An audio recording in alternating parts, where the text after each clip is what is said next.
मेरे भाई और बहनों, अमित भाई, बहुत लोगों को आश्चर्य होगा कि मैं यहां कैसे पहुंचा। कुछ लोगों को आनंद हुआ है और लेकिन कुछ लोग क्या करें, आदत है, आदत से मजबूर है, पेट में दर्द होने लगा। जिनके पेट में दर्द होने लगा है उनका इलाज मेरे पास है, अमित भाई के पास है और सबसे ज्यादा आपके पास है। मी शिवप्रभूंच्या महाराष्ट्रामधून माननीय बाळासाहेबांचा आशीर्वाद घेऊन अमित भाईंना शुभेच्छा द्यायला आलेलो आहे। अरे या मराठी भी अच्छी समझ लेते लोग। यही भाईचारा होना चाहिए।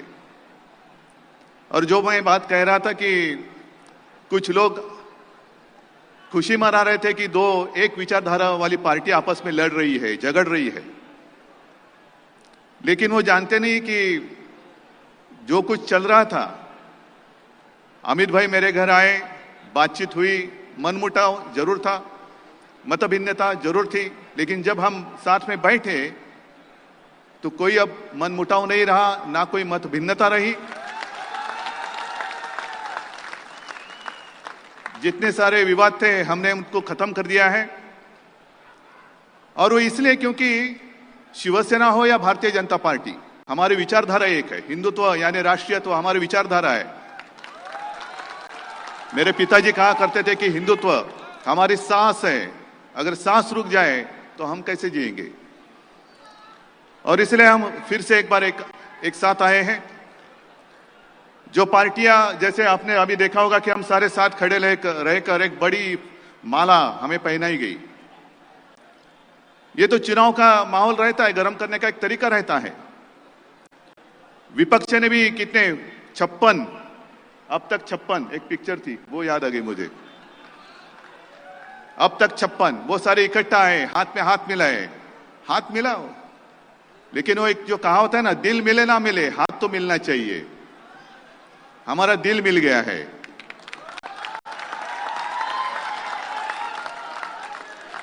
और हमने यही सोचा कि पिछले 5 साल में जो कुछ हुआ हो गया, लेकिन उसके पहले 25 साल 30 साल जो हो रहा था, हम दोनों, हमारे पास क्या था। पूरे अगर देश की राजनीति का हम विचार करेंगे उस वक्त का, तो हम दोनों पार्टियां, हम दोनों के अलावा एक दूसरे के साथ कोई आने के लिए तैयार नहीं था। एक बादल साहब थे, जरूर थे, लेकिन मान लो कि दोनों हम राजनीति में अछूत थे, सामने कुछ नहीं था, लेकिन एक भगवा हाथ में लेकर हम चल पड़े थे। पता नहीं 25 साल कैसे गुजर गए। जो एक अपना सपना था वो सच्चाई में बदल गया। दिल्ली के तख्त पर अपना भगवा लहराया गया। और आज हमारी सोच एक है, विचार एक है, नेता एक है। मैं विपक्ष को पूछना चाहता हूं कि क्या आप में एक कैसी कोई बात है कि जो आप हमें बता सकते हैं, देश की जनता को बता सकते हैं। आपका नेता कौन बनेगा प्रधानमंत्री। हमें सत्ता चाहिए, जरूर चाहिए, लेकिन कुर्सी के पागल नहीं है हम, कुर्सी के दीवाने नहीं है हम। तो यही मैं आह्वान विपक्ष को देता हूं। मेरी बात सुन लो।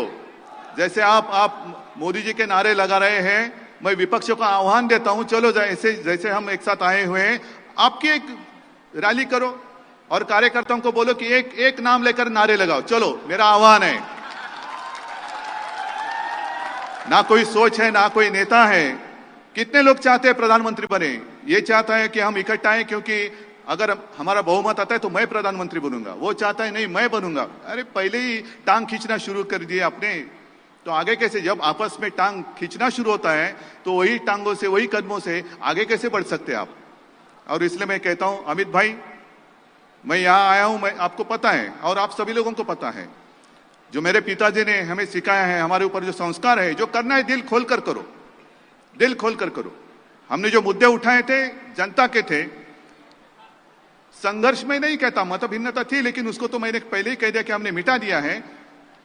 लेकिन हमने पीछे से कभी छुरा नहीं भोंका, ना ही भोंके। ये हमारे कोई संस्कार नहीं है, हमारे नहीं है। अमित भाई, मैं दिल से यहां आया हूं आपको शुभकामनाएं देने के लिए। और विजय जी, आपने सही कहा, अमित भाई को हम तो चले जाएंगे हमारे राज्य में, लेकिन अमित भाई तो पूरा देश घूमेंगे। यहाँ की जीत उसकी जिम्मेदारी आप सब लोगों के ऊपर है ना?